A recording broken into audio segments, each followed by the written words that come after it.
thank you for joining me again today on Coffee With. We are back at the Duff Green Mansion Bed and Breakfast with Harley Caldwell, the owner, and she is continuing our tour, which is the tour you do for your guests when they people come in for a tour. If they stay here, this is the tour that you do. And so just continue on with what is my favorite room in your home. The gentleman's parlor. Yes, I love the color. Well, the color is really Harry Sharp blue. He chose the color, and he chose, and it has the Robert E. Lee portrait because he is a descendant of Robert E. Lee, so he likes that. You know, Harry, for those of you who don't know it, Harry and Alicia Sharp restored the house in the 1980s. They spent 2.5 years working under the auspices of the Mississippi Department of Archives and History, the National Trust for Historic Places, restored the house. Harry says that it was his dream to restore an antebellum home. Alicia says it was her nightmare to restore an antebellum home. So tell us about this room. I see a lot of deer. Were those in here when you bought the house? No, those were not in here. My husband shot those. My former husband shot those. And he was adamantly opposed to purchasing the Duff Green Mansion. He loves it now. He answers the phone for me for the Duff Green, but he adamantly did not want to buy it. He did not want to take it on. He said we were too old to take it on. And so one day I said, you know, I don't know if we could buy the Duff Green Mansion. I don't know if they'd take what we could pay for it, but if I could get the Duff Green Mansion, I would recreate the ladies' parlor and the gentleman's parlor, and you could hang your deer heads in the house. And I am not making this up. The next day, he said to me, did you bring me anything to sign on the Duff Green Mansion? So if he gives you the tour, he will tell you that he sold his soul for 2 deer heads in the house.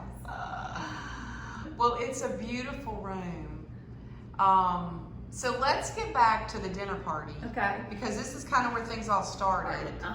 What we do for our tour is we pretend that it's about 1856 or 1857.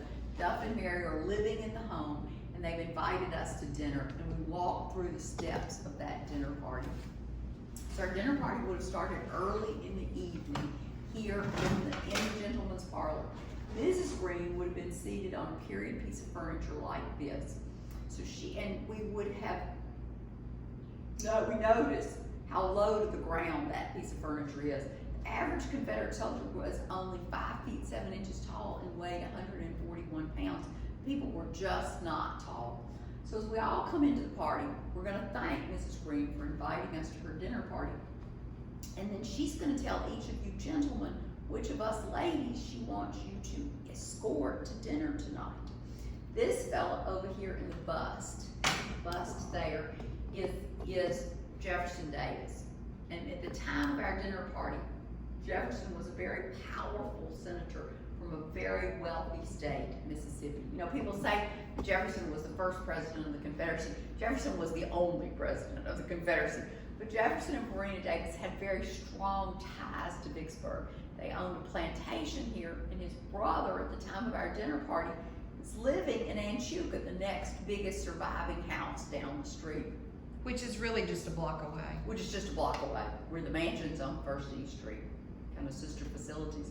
So if Jefferson and Marina are in town today, they're going to be the honored guest at our dinner party tonight. So when Mrs. Green tells us all where we're to sit at the dinner party, the dining room table, she's going to have Jefferson at one end next to herself, Mary Green, and Duff at the other end next to Verena Davis. This table would not be here, Robin. This table is an answer to commercialism. The dining room table would be set for 12. Duff and Mary would never entertain more than 10 people for a meal at a time. To have more than 10 people is considered gauche because you can't give your attention to more than 10 people at a time. So we're all going to be seated around the dinner table based on our political hierarchy, our extreme wealth, our good looks, or our outstanding personalities. So I would probably be out in the hall someplace off the 10 people. But anyway, the dinner's going to come up through that dumbwaiter. The dumbwaiter comes up the steps from the Dixie room. And we tease the people who stay in the Dixie room. When we do the tour every morning for the guests who've spent the night, we say, now, who slept in the Dixie room? Somebody raises their hand, they slept in the Dixie room, and then we say Now, well, listen, we don't tell you that the Dixie room is haunted until after we collect from you, and then we tell you the next day. So people laugh about that. But the Dixie room was the kitchen. That was very unusual to have a kitchen in the house because of fire. But Duff thought he had built a perfect house. He had 3.5 bricks, dead air space, 3.5 bricks. So he thought he had built a fireproof house. And in 160 years, we haven't had a major fire. So obviously he did. So dinner's gonna come up through that dumbwaiter.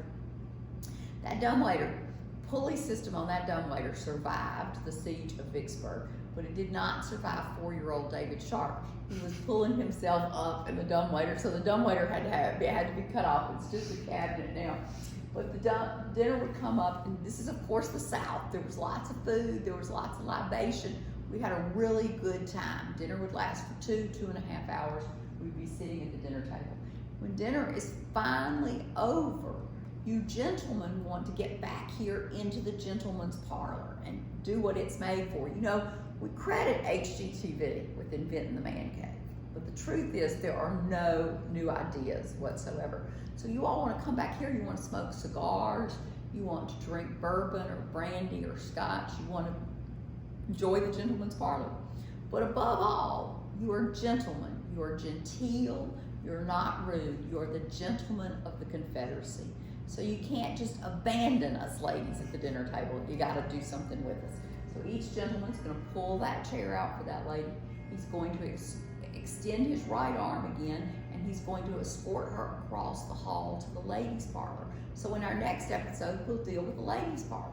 Are we gonna come back and do the dining room, or is that That's it? the dining room. Okay, I need to go show it before Okay. we wrap it up, Okay. because this is such a spectacular, you have such beautiful furniture in here.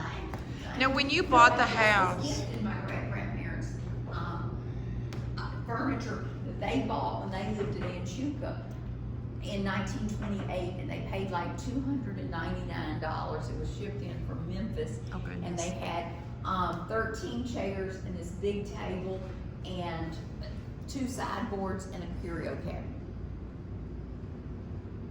And I see this paint color is just a few shades lighter than what's in the Shades general. lighter, and I love this. This color is my favorite color in the whole room, in the whole house. Now, the furniture that was in here in the house, well, when you bought the house, there was some furniture. There was some furniture here. There was, and so what I've done is I've used what was here. Oh, this piece of furniture right here under the punch bowl was here when I got here, and it's really one of my favorite pieces in the whole house. I love it. So what I've done is I've taken what was here, I brought some things from Steel Cottage, my other home, and then I've acquired some things, and I've been loaned some things too. Okay, well, thank you, and y'all be sure and come back. We're gonna continue with our tour in another episode. Thank you, Harley. Thank you.